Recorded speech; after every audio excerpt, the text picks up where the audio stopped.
is so wonderful. When people laugh and dance and struggle as friends, then all their dreams achieve their ends. Many hands make a miracle, people climbing together. Soon we reach to the pinnacle of every mountain peak we hazard as one. We lift our hands to welcome the sun. Many hands make a miracle. Let's all join hands together. Life on earth is so wonderful. When people laugh and dance and struggle as friends, then all their dreams achieve their ends. Many hands make a miracle, people climbing together. Soon we reach to the pinnacle of every mountain peak we hazard as one. We lift our hands to welcome the sun. We lift our hands to welcome the sun.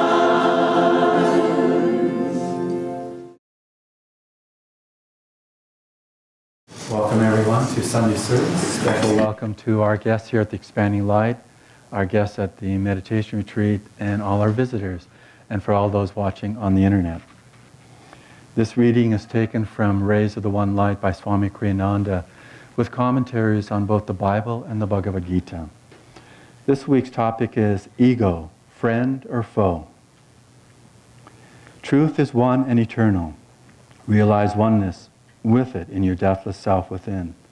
The following commentary is based on the teachings of Paramhansa Yogananda. Jesus Christ begins his Beatitudes with the words, "Blessed are the poor in spirit, for theirs is the kingdom of heaven." To be poor in spirit in such a way as to merit the kingdom of heaven doesn't mean to be poor-spirited. Rather, it means to see oneself as owning nothing, since all belongs to God. For all is a manifestation of his consciousness. St. John of the Cross wrote, "If you would own everything, seek to own nothing." That which the soul relinquishes, offering it up to soul consciousness, is reclaimed forever in cosmic consciousness. Nothing is ever lost. Paramhansa Yogananda tells the story in the autobiography of a yogi of the levitating saint, Badri Mahashai. "Master," said a disciple of the saint once ardently, "you are wonderful. You have renounced riches and comforts to seek God and teach us wisdom." It was well known that Badri Mahashai has forsaken great family wealth in his early childhood, when single-mindedly he entered the yogic path. "You are reversing the case," the saint's face held mild rebuke. "I have left a few paltry rupees, a few petty pleasures, for a cosmic empire of endless bliss. How then have I denied myself anything? I know the joy of sharing the treasure. Is that a sacrifice?" The short-sighted worldly folk are verily the real renunciates. They relinquish an unparalleled divine possession for a poor handful of earthly toys. The Bhagavad Gita in the 3rd chapter states, "All things are everywhere by nature wrought, in interaction of the qualities. The fool cheated by self thinks, this I did, and that I wrought.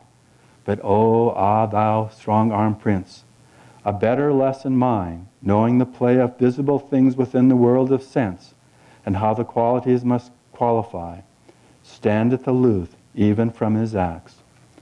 Thus, through Holy Scripture, God has spoken to mankind.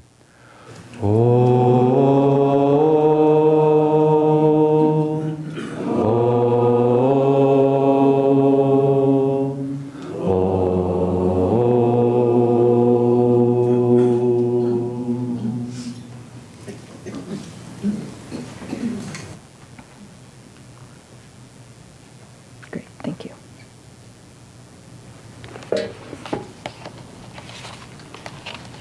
I also would like to welcome everyone, and I'm going to be a little naughty here. I'm going to welcome Kumari and Bob McHenry.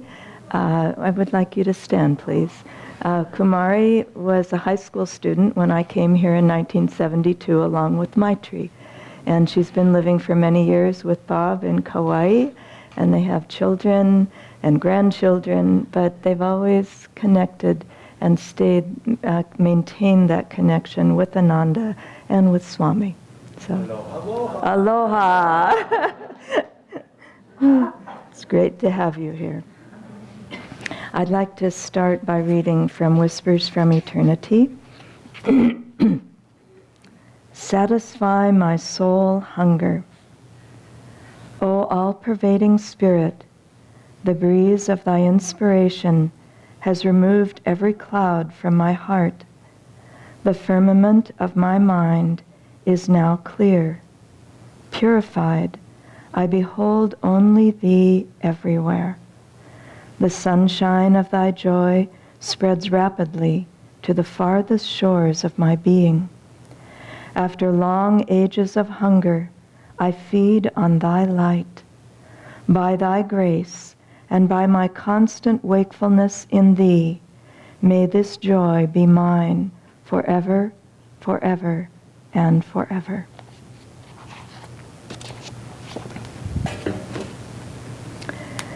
So ego, friend or foe, it is both, naturally.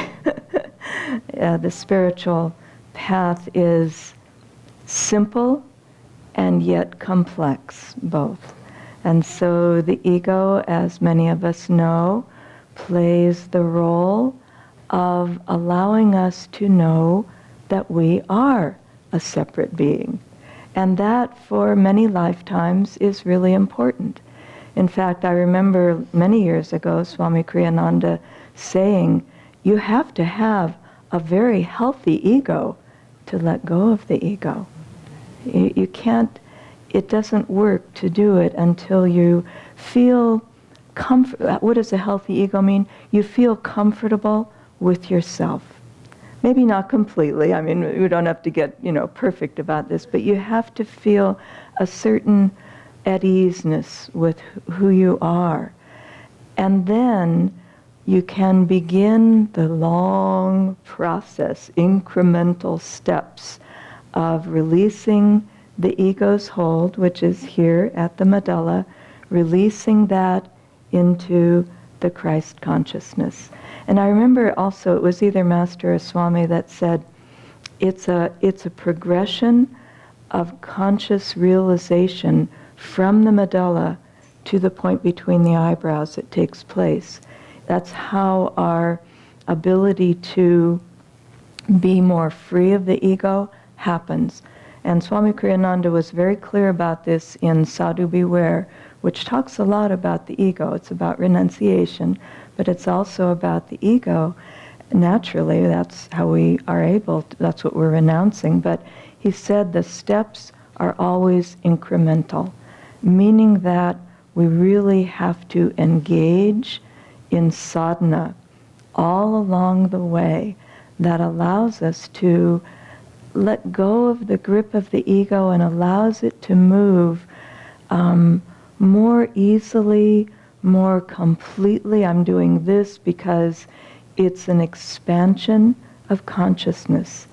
And it's interesting because at first the ego is, you can't take it really fast because the ego will simply rebel and it will find wily ways to undermine your spiritual efforts. Now, Swami Kriyananda, in the longer readings, he says, where the Bhagavad Gita says you must stand aloof even from your own actions, it's called dispassion. And he says there's three things that you need to have dispassion, standing aloof even from your own actions.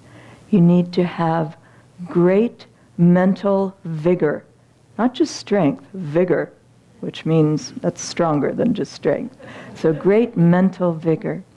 You also need to have an iron determination, and you need to be perfectly clear about your soul's priorities. so these three things are mental vigor. You need to be awake and ready. That's why, again, Master would do that at the beginning of any talk of services. How feels everyone? Awake and ready. He wanted people to be awake mentally, not to just feel like they could just sit back and enjoy the truths that he was expressing to them, even though it was very entertaining. It needed to be more than that to really receive that. And the second one, iron determination, I was thinking, with all of these, we could get heavy about this. And renunciation is not about heaviness. It's about joy and expansion of consciousness. It's about bliss. And I was remembering, this is a chant that Swami wrote, and the words to it are apropos to this topic, but the melody, it's about iron determination, but this is the melody that he wrote for that chant. I'm determined no more to want to play. I'm determined no more to play. I'm determined no more. I'm determined no more. I'm determined no more to play. It's light. It's joyful. We can do this. But behind that is the iron determination to do it. Because it's no joke to try to loosen the grip that the ego has on us. It's a wily foe, and we have to be very serious about it. And the last quality that he mentions there is we must be perfectly clear, have a perfect clarity as to your soul's priorities. And this is an interesting one. The example that he uses in Sadhu Beware about this, and it's always struck me, is Dr. Lewis, when he first came to Master. I mean, this was either the first night or in the first just, few little bits of time when he came to Yogananda, and he came to him and he said, I have this dilemma because I am the president of a local spiritual group here, and how can I leave those people? They will be so disappointed in me. I think he was meaning, they'll be so disappointed in me. And Yogananda just looked at him and he said, don't let sentiment rule you. Interesting, huh?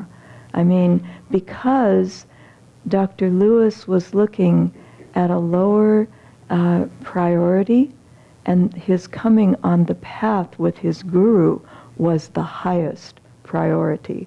And so the soul's priorities are liberation. The soul's priorities are making that connection with the divine, and really the choices that we make need to be in alignment with that soul's priorities. And I was remembering also, I had a similar situation happen when I first came here. And I had visited the year before, and then I moved here, and I was involved in a situation that, when you come on the path, you take things very seriously. And it's important to take things seriously, but you can also misconstrue the priorities. And so this, for me, I won't say specifically what it was, but it was a moral dilemma. And I remember going with the other person that was involved in this and going to Swami Kriyananda, and we were both very serious. And, it looks like, well, we probably won't be able to stay here after all. I think we're going to have to move back, but we'll stay connected, with Ananda and all of that. And Swami, after hearing what this great moral dilemma was, he said, oh, that's nothing. Don't worry about that. You can be here. That's not going to bother you at all. He just wiped it away, but with a strong energy, because again, the ego, it can appear so clear to the ego, to your own ego, that this is what should happen. But it's not the highest priority for the soul. And many times, again, when you're either entering the spiritual path or you get to a crucial point on the spiritual path, the ego is always in play. You know, Swami Kriyananda, when he gave a satsang here, he said, the wolf is always at the door. So just be aware of that, and it's why we say one of the important things, besides having the guru to guide you inwardly, is satsang with others, because we really need help sometimes in figuring out what those priorities really are, especially when it comes to crucial points in our life, because making the wrong decision can take you off, and in a roundabout way you may find yourself getting back to your spiritual life at a certain point, but it can also really derail you. I'd like to read something, because I was thinking, other than just saying what the things are about the ego that we need to deal with, that are very, very important, and they are serious, and we need to take them seriously. But this was something that I ran across in the New Path by Swami Kriyananda, who he's talking about Yogananda, and because this ability and this constant incremental working on loosening the grip of the ego that binds us, the result of that is inner freedom. That's the goal. That's where we're going toward. And so this reading from the New Path is about that. This is Swami Kriyananda. One of the most amazing things about Master was his complete inner freedom. In the deepest matters, he maintained the simplicity and light-hearted innocence of a child. In severe trials, he could find cause for joy. Yet even when he laughed, he retained the calm, detached outlook of one who beheld God alone everywhere. Often, in the various trifles, he saw some deep truth illustrated. And when I read that, I thought, well, that's what I feel about my life here with Swami Kriyananda. I always felt like he was just very inwardly free. I remember going to his house a number of times for tea, and there'd be sometimes some very important topic that we had to talk about, and he'd be sitting there just relaxed and laughing, and we'd laugh for a while, and then we'd get around to talking about that very important topic, but more from a consciousness of superconsciousness, of relaxation and expansion of consciousness that allowed us to really draw those higher solutions that we were looking for in whatever it might be. But with Yogananda, I was remembering that, and I listened to a talk recently by Swami Kriyananda where he told again that story that many of us are familiar with about Yogananda going to a performance.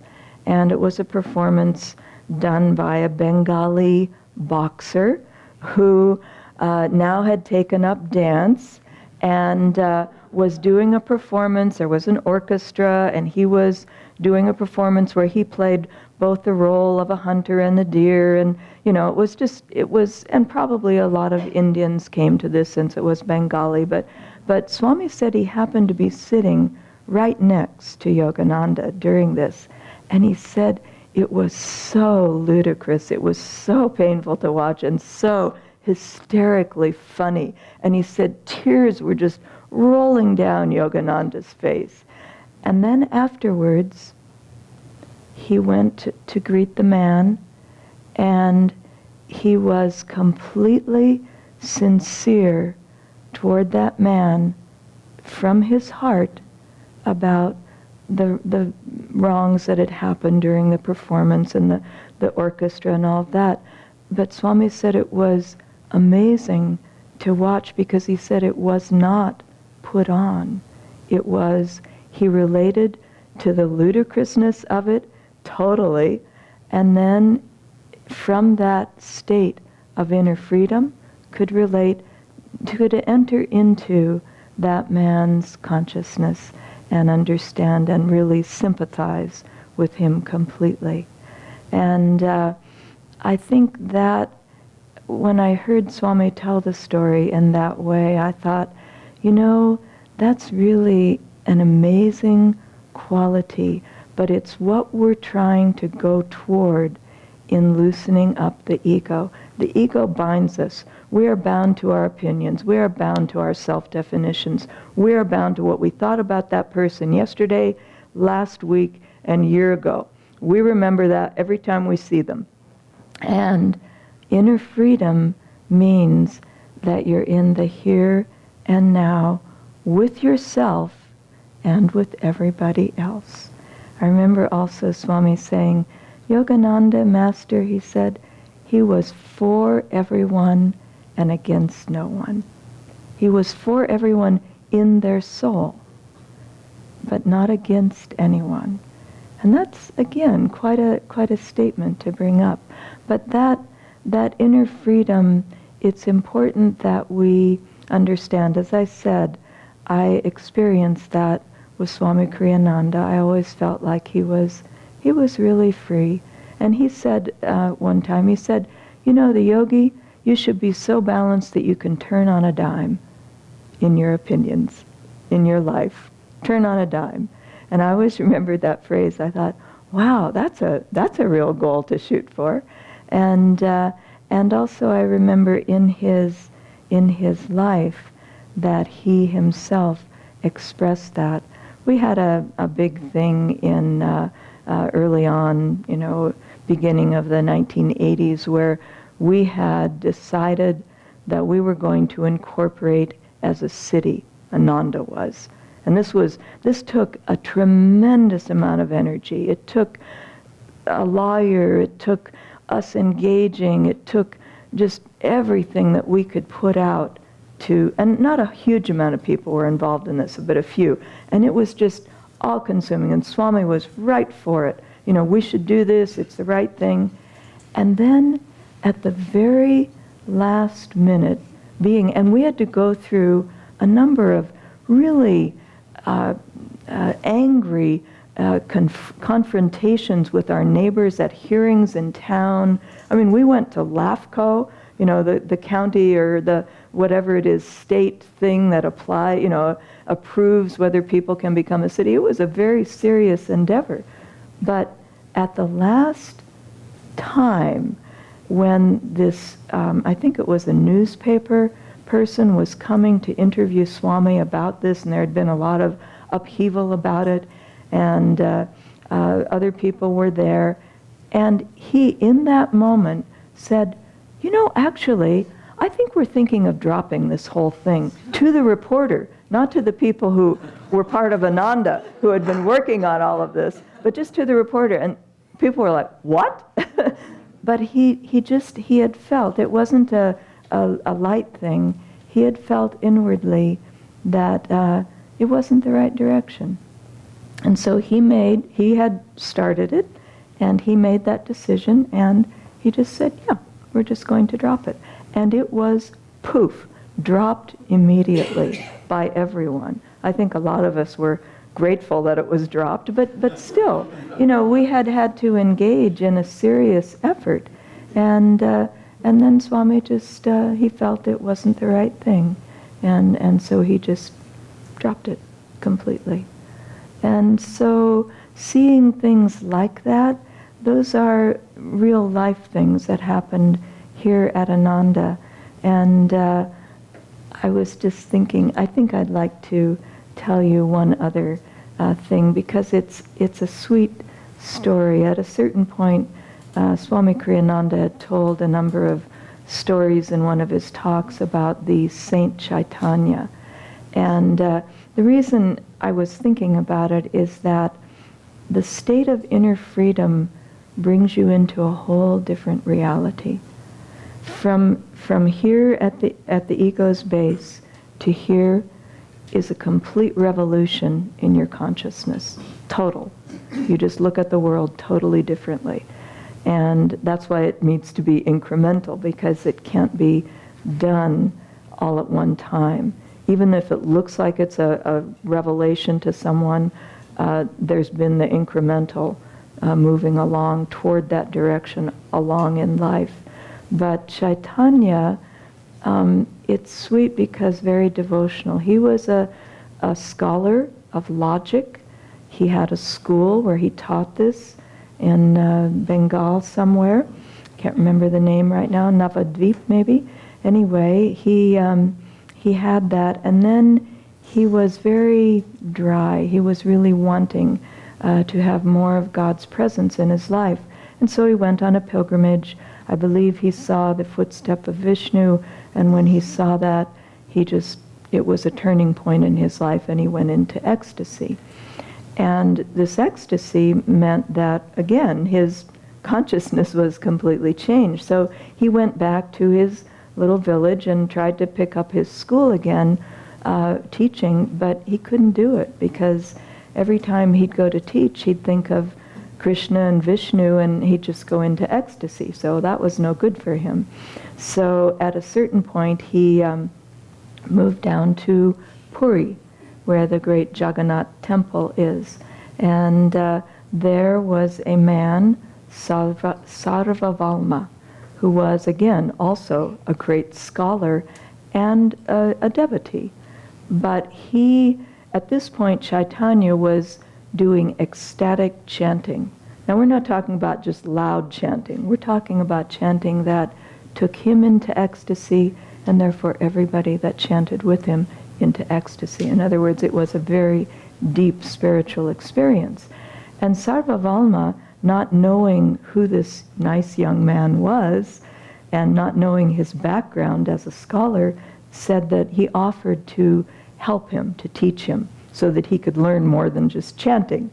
And so he picked out, in order to show his ability to do this, Sarvavalma picked out a meaning, a scripture saying, and he picked out 25 meanings in that one phrase. And that was a huge thing. It was something that was done at that time to show your spiritual abilities. And Chaitanya looked at it and he said, "Oh, that's wonderful." He said, "Let me see if I can find a few more." And he picked out 90 meanings of that same scriptural saying. And Sarvavalma then realized who Chaitanya actually was. And he said to him, he said, "My heart was dry and you have made it run like a river." And so that happened.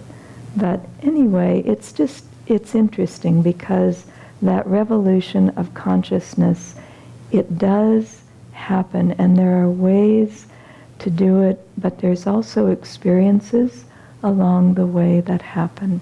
And so look for those. This is not some mystical meaning, unknown thing. This is happening here and now at Ananda village, at Ananda centers, and by people who are practicing the teachings of this path. It is an actual reality.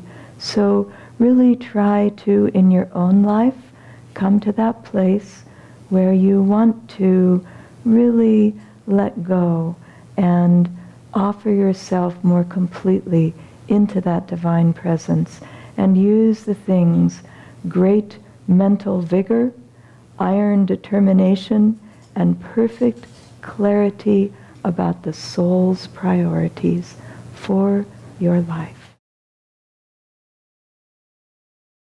Long I've called you, my Lord, long I've called you. Many years I have longed for your sight. Bathe the darkness with tears of devotion. candles in prayer to your light. How much longer, friend, must I cry your name? I am yours, ever yours. Will you come? Long I've called you, my Lord. Long I've called you. Many years I have longed for your sight. May the darkness with tears of devotion, offered candles in prayer to your light. How much longer,